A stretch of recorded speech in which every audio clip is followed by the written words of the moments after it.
आप सभी लोगों का लर्न टाइपिंग पर स्वागत है। इस वीडियो में जो सीजीएल का आज टाइपिंग टेस्ट हुआ है उसका डिटेल में रिव्यू करेंगे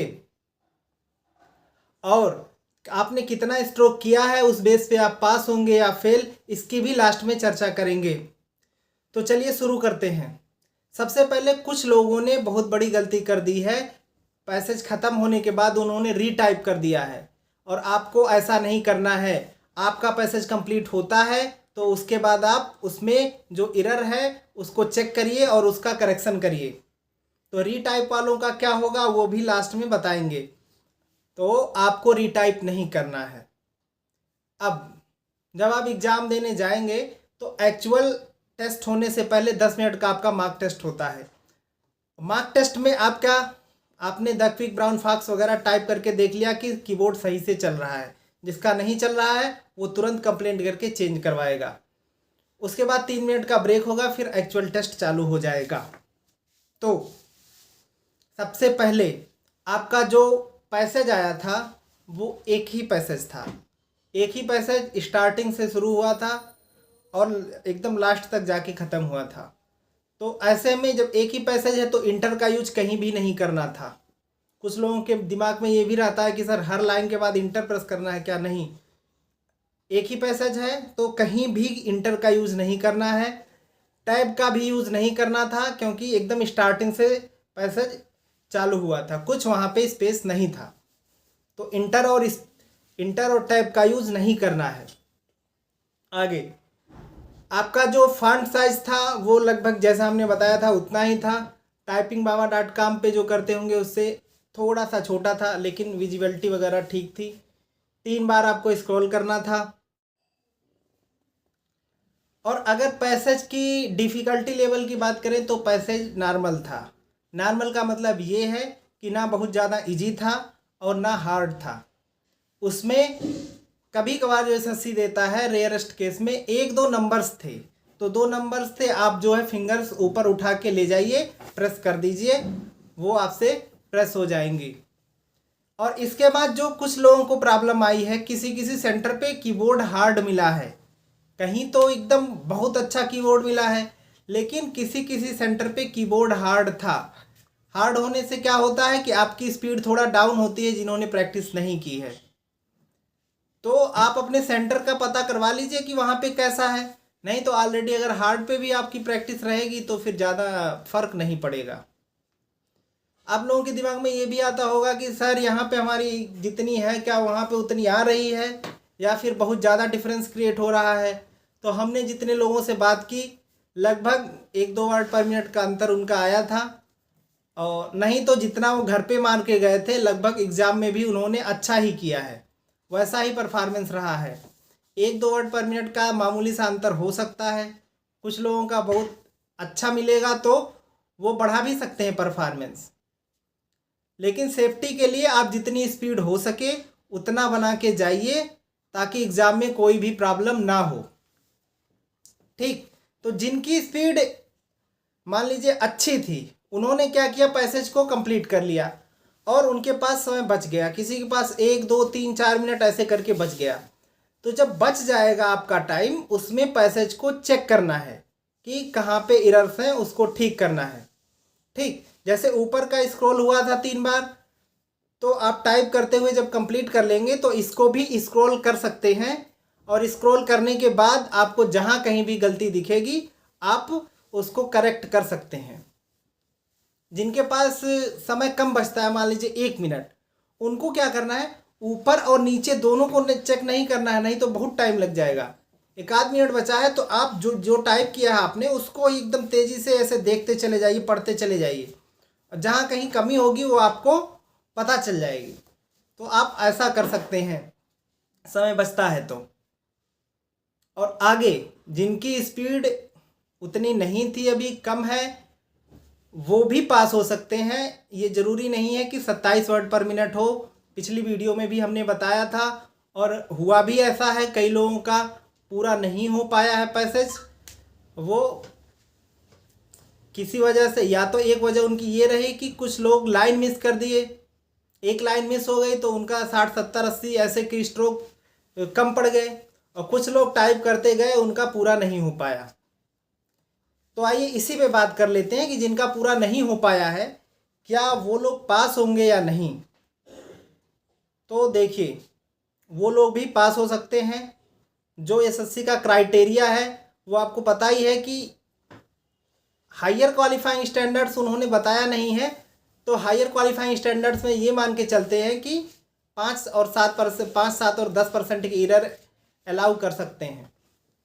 तो इतनी अगर कम एरर अलाउड है तो जिनका पैसेज कंप्लीट होगा उन्हीं के चांसेस ज़्यादा बनते हैं हायर क्वालिफाइंग स्टैंडर्ड्स में पास होने के, क्योंकि गलतियां कुछ ना कुछ हो जाती हैं। और मिनिमम क्वालिफाइंग स्टैंडर्ड्स की बात करें तो मिनिमम में जनरल के लिए आपका 20% अलाउड है, ओबीसी के लिए 25 और एससी एसटी एंड अदर्स के लिए 30% अलाउड है। तो देखिए, जिनकी एक्यूरेसी मान लीजिए 95% है, 5% जो लोग गलती करते हैं, पहले उस हिसाब से चर्चा कर लेते हैं कि वो कितने की स्ट्रोक पे पास होंगे। 5% का मतलब होता है कि 100 की स्ट्रोक्स। और अगर कोई कैंडिडेट है यूआर का तो उसका 20% अलाउड है। 2000 का 20% हो गया 400 की स्ट्रोक्स। मान लीजिए 100 वो गलती कर देता है, 5% एरर में 100 गलती कर देता है, तो बचा कितना? 300 की स्ट्रोक्स बचे। 300 की स्ट्रोक्स तक काम चल जाएगा। अगर वो 300 की स्ट्रोक्स कम करता है तो यूआर का क्या मतलब है? यूआर अगर 1700 की स्ट्रोक है किसी का और 5% ही वो गलती करता है, तब भी वो पास हो सकता है 1700 पे ही। अगर गलती ज़्यादा करता है, मान लीजिए उससे 10% गलती हो जाती है, तो 100 की स्ट्रोक और हो जाएगा, तो वो 1800 की स्ट्रोक से ज़्यादा होगा, तब वो पास करेगा। ओबीसी के लिए बात करें तो ओबीसी में 25% यानी 500 की स्ट्रोक्स का आपको छूट अलाउड है। तो जो 5% गलती करेगा 100 की स्ट्रोक्स, इसका मतलब है कि 1600 पे वो पास होगा। अगर ओबीसी का कैंडिडेट 5 नहीं 10% की गलती कर रहा है तो वो जो 16 नहीं 1700 की स्ट्रोक उसको करना पड़ेगा। अगर वो 1700 की स्ट्रोक्स कर लिया है और उसने कुल 10% ही गलती की है, तब भी वो पास होगा। एससी एसटी के लिए भी सेम है, 30% एरर अलाउड है, मतलब 600 की स्ट्रोक्स। अगर वो मान लीजिए कि 100 की स्ट्रोक्स 5% मान लीजिए उनकी गलती हो जाती है मोटी मोटा, तो 100 की स्ट्रोक्स आपको गलती हो गई, बचा कितना? 500, यानी 1500 की स्ट्रोक्स पे आप पास हो सकते हैं। और जो 10% गलती करता है वो कितने पे होगा? वो 1600 की स्ट्रोक्स पे पास होगा। तो ये एक आंकड़ा है, मोटी मोटा आप इतना इससे अंदाज़ा लगा सकते हैं कि कैटेगरी वाइज आपने कितना की स्ट्रोक किया है और कितनी गलती, कितने % एरर आप करते हैं, उस हिसाब से आप पास हैं या नहीं। बाकी कमेंट बॉक्स में भी हम रिप्लाई कर देंगे, सबका अलग अलग। हुआ ऐसा कि जिनका इधर स्पीड जो भी थी, चीज़ें ठीक मिली तो वहाँ पे भी वो उतना करके आए हैं। कई लोग ज़्यादा भी कर सकते हैं। तो आप लोग क्या है, सभी लोग को एग्ज़ाम देने जाना है।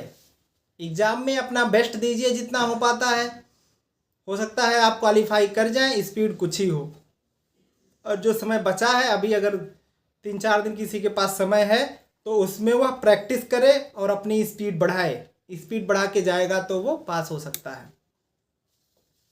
कुछ लोगों का क्या है कि वेरिफिकेशन में उन्होंने मदर का नाम जो है सबमिट करना भूल गए हैं।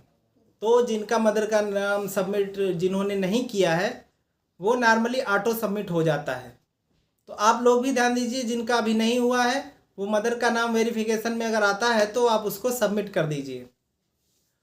और लास्ट में ये चर्चा करते हैं कि जिन्होंने ज़्यादा टाइप कर दिया है तो आपका क्या होगा। देखिए, 2 कंडीशन है।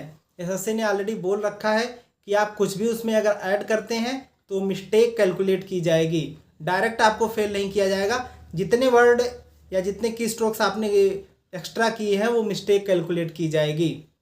तो इस हिसाब से वो उतना मिस्टेक ले लीजिए 2000 से ऊपर जितना हुआ है, और फिर आपने कुछ गलती की होगी, उन दोनों को जोड़ के ये चेक करिए कि अंडर कंट्रोल है कि नहीं। एक्यूरेसी। अगर ऐसा है तो आप पास होंगे। और ये भी चांस है कुछ परसेंट की एसएससी जो है ऊपर से 2000 की स्ट्रोक चेक करे या जहाँ पैसेज ख़त्म हो गया वहीं तक चेक करे। ये कंफर्म नहीं है, ये तो रिजल्ट के बाद ही पता चलेगा, तो वो इग्नोर कर दे। इसके भी मामूली चांसेज हैं।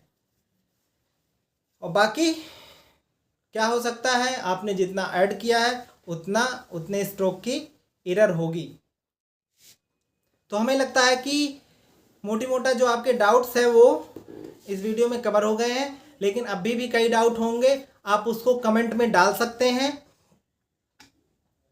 हम उसका रिप्लाई करेंगे। ठीक है, तो प्रैक्टिस करते रहिए। और जिनका भी एग्ज़ाम हो गया है वो अब थोड़ा सा रिलैक्स करें। कैलकुलेशन वगैरह मोटी मोटा हमने बता दिया, उस बेस पे ज़्यादा टेंशन लेने की ज़रूरत नहीं है, जो होगा देखा जाएगा। और जिनका एग्ज़ाम अभी होने वाला है वो उन सभी को बेस्ट ऑफ लक, और आप जाइए कॉन्फिडेंस के साथ, अपना बेस्ट देने की कोशिश करिए। ठीक है, मिलते हैं फिर अगली वीडियो में। जय हिंद।